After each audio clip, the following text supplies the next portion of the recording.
What's up, Packers fans? Welcome back to Beer and Ball. I'm Aaron Nagler, joined by Bill Schmid from 97.3 The Game. Bill, how you doing, man? Are you recovered now from the embarrassment was the second half of that game in London town? That's a good way to put it. Welcome back. Thank you. Most importantly, glad you made it back because there were a couple of those Saturday pictures that I was just wondering if you were going to take up residency. That picture at the bridge, I could just tell there had to have been at least a little bit of a thought crept in. Man. Man, Oh, the like Chelsea match was insane, dude. And hey, shout out to the gentleman who literally walking up to my seats at the shed. Oh my God, Cheesehead TV. Last place go. I ever expected. I got recognized. This is true. On Monday morning on the tube, some German dude came up to me. Are you Aaron Nagler? Like, what is going on in this world? I shout out to everybody who said hello in London. It was surreal, and Dude, it was those are your incredible. people, man. You brought Packers football across the pond a long time ago with the access of it, dude. And nuts, nuts, man. It's so cool that we finally were able to see the demand for it overseas. The fervent demand. Mm-hmm. I mean, the passion, the way that those folks showed out for the Packers. It's just so depressing that the Packers couldn't return the favor. Yeah, no doubt about it. Let's start with just your 30,000-foot view of the game, because I haven't spoken to you at all since the proceedings. How did you come away from that game? And was it as bad as it felt in the moment? Given distance now, we're recording on Wednesday morning. Do you feel better about it, given that there were a number of promising moments? But what are your thoughts and feelings, kind of sitting here a couple days removed? I guess a couple of days removed, I have leaned a little off to the other side on the last final drive. I could have seen on that fourth down where screenshot police want to say, "How dare you?" Screenshot police. That's well stated. Well done. Right? I mean, come on, guys. But I do understand it, and there's a big part of me that's frustrated that neither AJ Dillon or Aaron Jones got the ball at that moment. Yeah. But Nags, in the moment, it just felt like the Minnesota game in 2020 at Lambeau, where possessions just became so valuable, so precious, and to literally throw one of them away. And that first play of the series, you could tell it was a 3-and-out, even though I know. Oh, that's so funny you say that. I was sitting there in the press box going, he chucks it deep up the right sideline. And I know there's, the question of Romeo Doubs getting picked or getting hit. All of that, fine. But you're still trying a pretty low percentage play there on first down to kind of, I guess, jumpstart your offense or whatever. Yeah, the moment that fell incomplete, I was like, that feeling of dread. Oh no, here we go. 3-and-out. Well, and the thing is, it would have been the biggest momentum stealer again, because the Giants had gotten themselves into the ball game. Like, yes, they watching it again, dude, Brian Daboll can coach, and coach. That was one thing that I came away from it watching again was he got his dudes out of the locker room ready to punch somebody in the mouth. Yep. As dumb and metaphorical as that sounds, and not getting down when things didn't go their way. They're down 17-3, and they're still playing hard. They're still bringing the wood, 100%. And even when adversity hit them in the drive, I mean, that's the most impressive thing. Like, the Packers go back-to-back drives where they end up giving up touchdowns, or at least points, where they start a drive with a sack. One, Daniel Jones fumbles inside of his own 10, and you get a call back with a defensive holding. Man, that is the moment for an offense where you say, all right, new leash on life. Let's go. 100%. All right. Who's got the cat in the house that we're getting all these extra lives? And what's frustrating is, like, that's a blueprint for the Packers as far as I understand you have Aaron Rodgers, right? I get that he is a 4-time MVP. He can still sling it around the yard with the best of them. I have no physically, talent-wise, yes. But, man, look at how those drives are kind of put together for Daniel Jones in that game. When you have, like, just a shallow cross to the running back, the Packers have two pretty talented running backs. Like, the fact that they just there's so much, to me, there's so much kind of thinking of Jimmys and Joes rather than X's and O's from the Packers. But I think they're thinking of the wrong Jimmys and Joes. Sure. Like, their best players are in their backfield. That they seem to somewhat insist on running things through Allen Lazard and Randall Cobb, which, look, I'm not denying that those guys can be productive, but they're at their best when they are complementary pieces, more so than featured.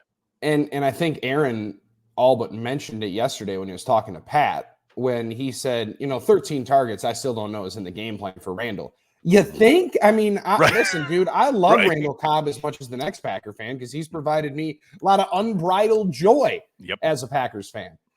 At this moment in time, he's not a 13 target a game guy. He shouldn't be the focal point of your offense in any universe. He won't be going forward. That being said, Nags, on that drive, there's 2 balls there that are schemed wide open. I mean, the second one to Lazard is a play that, we've watched Aaron make 65, 70% of the time of a deep ball, one-on-one, easy underthrow, come back to the ball, make the adjustment, or at least get a flag. And Lazard gets close. And he does. It's very close. And he does. And the second down play, I think, is all on Aaron. That ball's got to be in the chest. And he mentions that. He mentions that in the post-game presser. Right. So the tough thing was, as we want to nitpick, the calls and what they ended up doing, they did not execute at the most inopportune times. And they ended up getting beat because of it. Well, and as that's tough the as thing, right? Yeah, and as tough as it sounds, I think at the end of the day, it's going to be good for them because a lot of teams get this wake-up call in November and December. Yeah, and that's the thing. Like, how you're playing right now still doesn't matter. Just collect W's. They didn't collect one in London. Yeah. I will say this, though. I'm not going to say concerning, but what is frustrating for me, because both Matt and Aaron, I thought, did a very good job of kind of going through their process, right, of what they were thinking in that moment.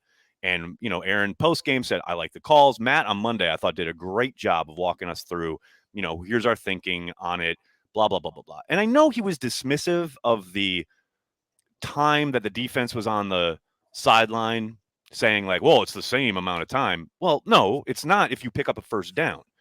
Yeah. And your best chance to pick up a first down is to try to pick up the first down rather than take big chunks of yardage in one play. Now, look, I understand what they're saying process-wise. I understand everything. They like the calls and the, coulda, woulda, shouldas, that's how close they were, etc.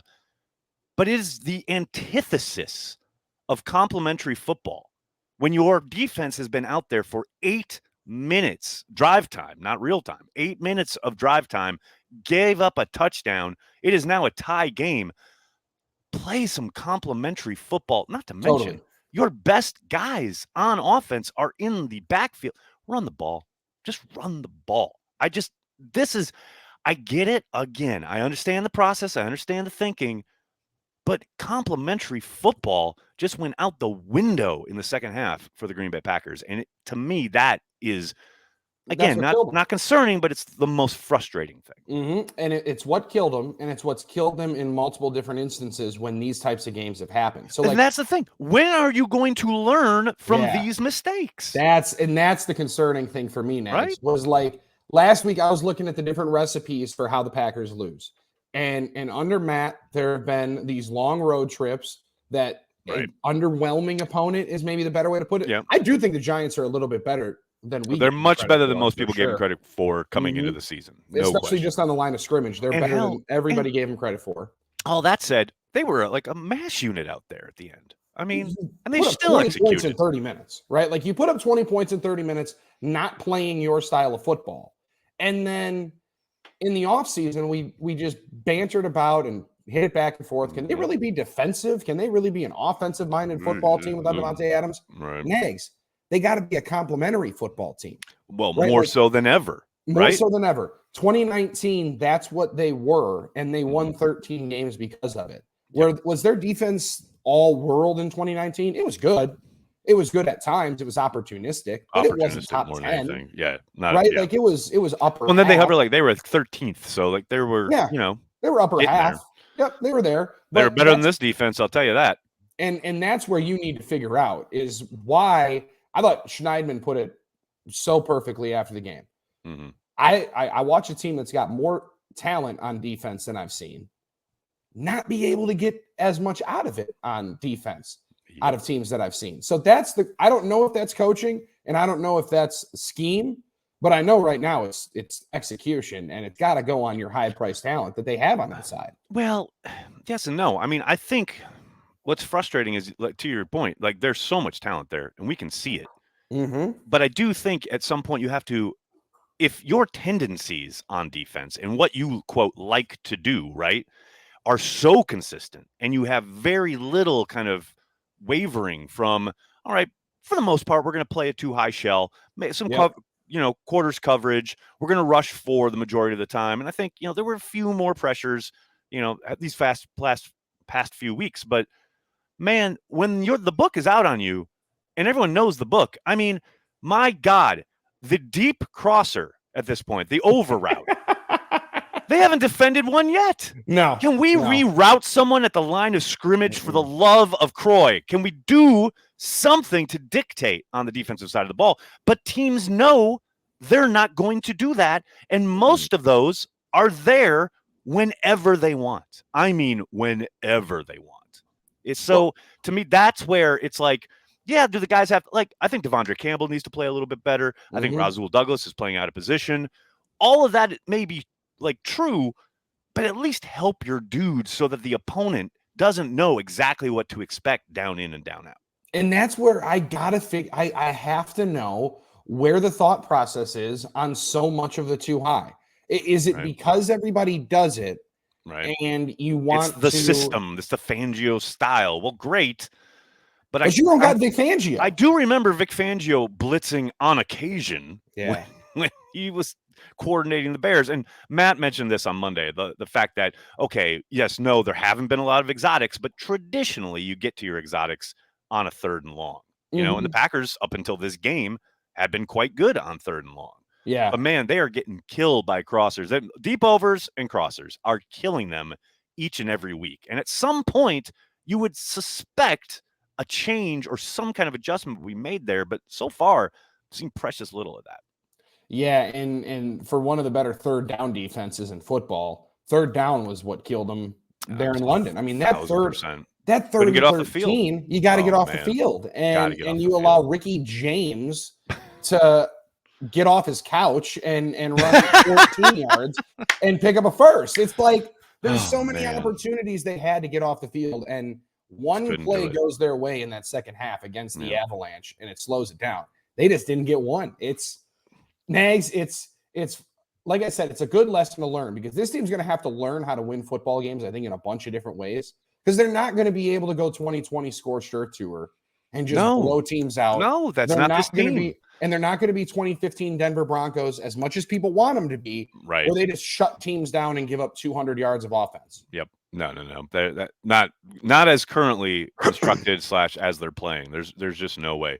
Well, I want to get your take on that because I just mentioned about Rasul Douglas playing out of position. And I think there's a weird combination happening here where Douglas is clearly not suited for the slot. Now, I don't expect them to change anytime soon. I think they're going to go with what they've been basically, practicing since April as far as putting him in there. But the other kind of component here is that Stokes has not played particularly well either. So it's hard when you're like, okay, Jair came to ball in London, man. Holy cow. It was so great to get him back out there. He was playing physical. He was flying around. But both of those guys need to play better. And I suspect the clear answer here is, all right, well, you got to bump Jair inside. But then do you take Walker off a lot more than you probably want to or plan to because of the fact that you've got to get Rasul on the perimeter? To me, that's the clear way forward. But I don't know if they do that. Yeah, he's got to have the sideline to his advantage. Yes. I think he's just shown that a couple of different times. And I'm glad you mentioned the Stokes piece because he has not played particularly well. Nope. I mean, at really any juncture, you've seen him trailing on most of those deep overs. And again, not knowing the coverage, I don't know where he's supposed to hand it off to. But at some point, if no one's there to hand it off to, he's got to stick with them. But here's the thing, right? Every one of those, I want to say, I can't remember a single time where I've seen him try to kind of disrupt at the line of scrimmage, like say any kind of, which I got to think is the call, right? I have to think that's the scheme. Yep, I agree. And that's what's baffling. That's what's so frustrating because with his length, and I understand the idea he's got speed, so maybe he can make up for it. But man, if you're giving a dude a free release and then trying to trail him 52 yards across the field. Like, good luck. But I think with the speed, Nags, to the point, I think that's why you do press. You have the chance to, because you know, yes, you can get back if you need to. So there's a lot they have to figure out with where they want to play guys. In terms of the Quay Walker off the field deal, I don't like that very much. I don't either, but I think that's part of the problem. It's part of their kind of right, because they feel like they have to play in a shell to have both of those guys be able to run up and take care of things in front of them. Right. Where I think both of them could man up on a tight end if they have to. I mean, Scotty Miller and Danny Amendola in his day, those guys. No, you don't want that. I don't want him lining up on Nicole Hardman. No, but there's despite what one of the callers on Packers OT said, where he believed that Quay Walker wasn't half the player that Chris Barnes was. Wow. Oh, man. I love post-game calls. That's amazing. You might want to check that one back. That's incredible. Hey, but I will tell you, though, all you got to do is think of Chris Walker. Chris Barnes back in that game against Kansas City last year. If you only look at that game, I'm down. I get it. I feel you. And then he said, well, then you're not watching the games then. And I was like, well, I appreciate it. That's correct. I am not. Yes, I simply, am not watching. I tell you what I do is I go apple picking with my girlfriend. And then when the game is over, I come here and co-host Packers OT on the Packers flagship radio station, 97.3 The Game. That's how I am employed. So that's good. That's good that you pointed that out. By the way, you got any ways to get out of that apple picking? I'm supposed to go do that on Saturday, and I am freaking dreading it. I can only reiterate what Big Cat said on Twitter, I believe it was this past Saturday, when someone asked him almost that exact question, which was, get a new girlfriend. That's it. That's the only answer. Oh, damn. I've been you love her, you'll go apple picking, my friend. Well, see, I've done it twice where this is the fourth year I'm dodging it. 2 years I just went to the local Patterson's apple orchard. I just got a bag of apples on my way home from work. Buy the bag. I picked them for us. There you go. There you go, because there's too many good college and pro games on this weekend. But man, there's a lot that on the defensive side, I want to know if they are saving. I want to know if they are waiting to tap into. Is that a thing, though? I mean, is that a thing? I don't know, right? Like you can never get a straight answer. And I've even tried even tried off the record at the combine, few beers in, okay, be honest. Are there things that you save for later in the year and you don't show?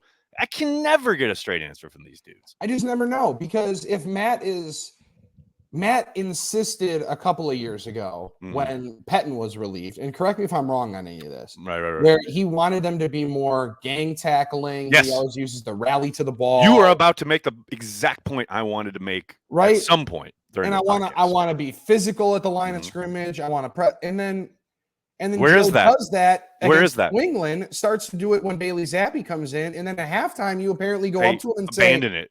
Yeah, we want to be a too high team. So there's blame that goes all around, and people think I'm being company guy when I say, hey, let's hold off on all the Joe Barry slander right here. Well, that's until the thing. We figure out where the direction is coming from. How much is Matt dictating? Because this is his guy. This is his hire. When it's his football team, so he can do that. So he can do that, and that's fine. It's not like when Pettin was in town, it was like he's forgotten more about defensive football than we've all ever going to know, and blah, blah, blah. And he very much let Mike kind of go left to his own devices. Yeah. With, hiring Joe, that's his boy. Well, hasn't looked so good so far, but how much of that is Joe and how much of that is an extension of Matt? I'm right there with you, man. I'm right there with you. And that's, at some point, I don't want to get out of this without kind of following up on what you just talked about regarding the gang tackling and the all hats flying to the ball. Mm-hmm. All hats to the ball. There's a play in that game. I think it's towards the end of the first half where Randall Cobb comes really close to getting to the end zone. And I think he's tackled at the 1, but he's tackled by, I'm not exaggerating, 6 Giants. And I saw it live because it happened right in front of the press area on our side. And I was just like it was a tsunami of Giants players all of a sudden descending on Randall Cobb at the 1 yard line. And then I went back and watched the coach's tape, and I'm just like, that's it. That is exactly it. I haven't seen that once from the Packers this year. Not one time. They did like a little bit of it everybody last year. going to the ball. Yes. Yep. At like in spurts. At times. Yep. But at man, times. you never see it materialize this season. And like to me, again, how much is that being stressed every week? Like, is that Matt? Is that Joe? Where is that? I mean, because I know, as you just said, that's what Matt kept bringing up that last year of Pettine's tenure. That was his that thing. was missing. Yeah. That was his thing. And during the hiring process, that was his thing. That's what he wanted. That's what he was looking for. And Barry, again, at times last year, you saw it. Yep. Now you saw it when they were rolling. And that's where, sometimes a lot of times defenses do that where they start feeling good about themselves. They do, and they start flying around and they stop thinking as much and they start reacting more. And then what's funny is that stretch in the middle of the season. It was during that Kansas City game, the Seattle game, etc. Yeah, definitely. Where they were playing with their hair on fire. And then you got into the latter part of the year, like facing backup quarterbacks or what have you, and they just kind of just lost that.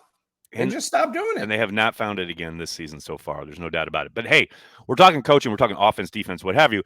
How about Rich Bisaccia? How about this gentleman here? I mean, my goodness, it's clear that right now, sitting here, year of our Lord 2022, mid-October, the Packers special teams are the best coached unit in Green Bay. And who would have ever thunk that? Yeah, it's remarkable. Crazy. And I got a lot of heat for pointing this part of it out, Nags, and maybe you'll yell at me too. As much as we love and we're excited about the special teams, they had the chance to flip the game, and this is the one part of being a decent special teams. And halfway decent is like where we've wanted. That's manna from heaven in Green Bay, Wisconsin. Come on now. Keyshawn Nixon at the numbers. Dog. Yeah. Let's just fall on that rock. But how many times have we seen that rock? Oh. Come on, man. How many times have we seen that throughout history? All the time. You know what I mean? All the time. Yep. To me, I don't chalk that up. Like, that's just one of those, it just happens, man. No, it's a total luck part. It's a luck part of the game. Yeah. I can't kill And it's one that once the team or once that unit flips from being let's just be average to right. Go make a play. As upsetting as it is to watch the freaking Chicago Bears special teams every single week. Right? Yep. Like that's a play that somehow the Bears make every single time. No doubt about it. I will say though, how about the execution on the field goal at the end of the half? Big time. Yeah. That's phenomenal. Run them on there. No problem. Get the kickoff right as 0. Hit those 3 points. I mean, that's outstanding. I mean, the only you talk about the Nixon play and then you've got the Amari Rodgers fumble, but I can't put that on Bisaccia. Nope. Although I will say clearly they took Rodgers off kick return at the start of the game with Watson. Yeah. I mean, does that fumble put Amari Rodgers on the sideline for good? Because how do you keep running him out there? He's got to be on the list, dude. It's a year and a half in now, right? Yeah, I mean, we last year, the muffs, the fumbles, whatever, it was like, okay, he's a rookie, etc. Man, we're going into week 6 here of his second season. We're still getting this happening in a big moment too. And maybe that's why he's just returning for us right now. Man, again, maybe we gotta figure master one job before we give you a bunch more. Yeah, Matt did say that like a week ago, and I mean, 3rd round picks continue to disappoint in Green Bay, Wisconsin. Yeah, that's not a good round, huh? It's just not it. It's just Brian's just not feeling it. He just needs to trade all those 3rd round picks away. just send him to move on. Just wherever, man, up or down. I don't care. I mean, hell, they light it up on day 3. So just select a few more, get a few more offensive linemen. We're good to go. I like it. I like it a lot. All right. Well, Bill, I can't thank you enough for hanging out each and every week here on Beer and Ball. Really appreciate it, man. This is awesome. I had a player come up to me at practice yesterday and say, "Hey, coach, when's the next episode of Beer and Ball coming out?" And then I realized, no, you didn't. Get out of town. Straight up, one of the junior players comes up to me and goes, "Yeah, I saw it on my Spotify and." And I realized that maybe I should be drinking coffee instead of beer on here, but that's only because it's early in the morning.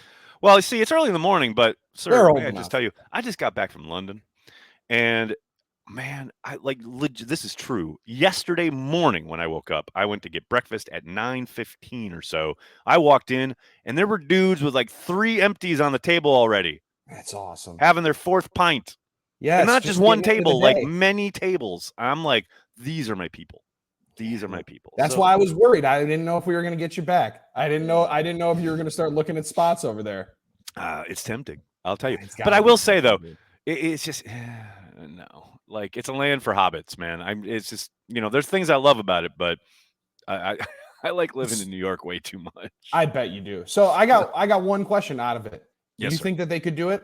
I mean, Goodell's going to try to put a team over there. Oh, 100%. You were just over there. Do you think they could do it? Yeah, 1,000%. Yeah. 1,000%. I I'll think tell they you go- what, it'd be amazing to see that fan base grow. Because I remember I legit moved to Carolina right when the Panthers were born, basically. And Oh, to wow, watch yeah. that fan base kind of evolve and kind of take Run root. coaches out of town. I mean, faster than hey, it's what happens when your second year you go to the NFC Championship game and then lose to the Packers. But I mean, you go It's into true. NFC Championship games in your second season, it's gonna fire up a fan base. So You get that kind of heat. I love it. I think they're going LA model, and by two teams over there. They're gonna put 2 over there. They're gonna put 2 over there in the next expansion. That'd be amazing. Oh, before we go, I did want to ask you about the Davante Adams thing from the other night because I was watching. For I was sure, in definitely. London watching, and I fell asleep because I was like 3 a.m. or whatever. But I woke up to the video and all of the righteous indignation about blah blah blah. And it's like, look, I'm not excusing what he did, but there's a reason. There's a cool down period, right? Afterwards, you're not allowed to talk to the press for X amount of time. You're not allowed to grab your phone. Not allowed to go on social media. Like there's a reason. And again, I'm not excusing it, but man, people making the comparison like, oh, if this happened at any other job, all right, just stop right there. Just stop. You're done right there. Like You're it's done. not any other job. There's a reason those cool down periods exist. These guys are going 1 billion miles an hour, more physical than you've ever dreamt. And now he's just lost a game. And in this briefest of moments, there's a dude right in his path. Get the fuck out of my way. I'm with you, Davante. I feel you, buddy. There's a dude that walks right in front of you who is there because you are there, right? Like, and as selfish and snotty as that sounds, like that's true, not what though. it's supposed to be. That's true. why it is. Negs, you've been here. You grew up watching this game. I idolize this sport. I love and adore the NFL, and like being on the game field is a freaking right. A privilege. It is a privilege. It is not a right. You walk down there and you have to know where you are at. Like I'm not, and again, I'm not excusing Davante shoving the guy. You don't do that. And he's probably, Nags, I said it yesterday. I bet he probably gets suspended. I 100% agree. I don't think he should be suspended. Yeah, but I think Corey and I were having this discussion in the cab back on the way to Heathrow yesterday. I don't think he should be suspended at all. I think he should be fined. I think he 100% gets suspended though, because if you're the NFL, you got to make an example out of him. You got to make sure dudes know you cannot do this. So I think one game, bunch of money. Yep. 100%. I think Davante's going to have to be a sacrificial lamb here, unfortunately. Yes. I'm more just surprised that it took like 18 hours for the police report story to come on out. I know. I thought that I thought the guy was going to have tape around him. He was going to get carted I saw off. There was some meme. Somebody was like me doing my live interview after Davante Adams shoves me, and it's like a dude in a hospital room, like all IV'd up and everything, a mask and like a defibrillator. I'm just like, this is amazing. Like exactly. Right on SpongeBob where the guy is completely wrapped up and he's got 8 machines on him. 100%. After Davante Adams shoves me. Yeah, no, that was the part of it for me that I was just. I mean, I was with you. It took that long for it to come out. Like, I'm going to file a police report. My neck really hurts. Oh my god, my neck really hurts. I bet it does. Get out of the fucking way, dude. That's all. Get out of the way. But Davante, come on, we love. I know. Well, we love you too much to be doing. Love Davante, but that's a bad look. It's a bad look. No doubt. I really enjoyed him spiking the helmet. I mean, man, is he frustrated? He's so frustrated. But you know what, Davante? This is what you wanted, buddy. It's what you wanted. Although, because Corey said it perfectly. He's like, he was probably really frustrated when he slams the helmet, pushes the guy, whatever. He got on that private flight back home. He was in his own bed later that night, counting his money. He was fine. He was good. Like, because so many Packers fans are like, oh, he misses Green Bay. He doesn't miss Green Bay. No, it's not the case. For a second. No. I'm just wondering when he starts asking Derek, hey, man, 8 targets? You kidding? Like, come on, dog. Although, come on, that 4th and 1 bomb touchdown. Come on. That was beautiful. That was great. I love it. You can't tell me you didn't. I just had flashbacks to Cincinnati and every single one of them. Yep. But damn. So good. So good. All right. Bill, can't thank you enough, man. I will be. Are you gonna wait? So I might see you this weekend. Yes, So I'm yes, gonna be in I will see town. you this weekend. I'm gonna be in the game. I'm gonna be at the game. So let's hook up. Let's have some beers. It'll be great. Let's do it. I'll talk All to you right. this weekend, man. Can't wait. Thanks so much. For Bill, I'm Aaron. Beer and Ball. We out. Go Pack Go.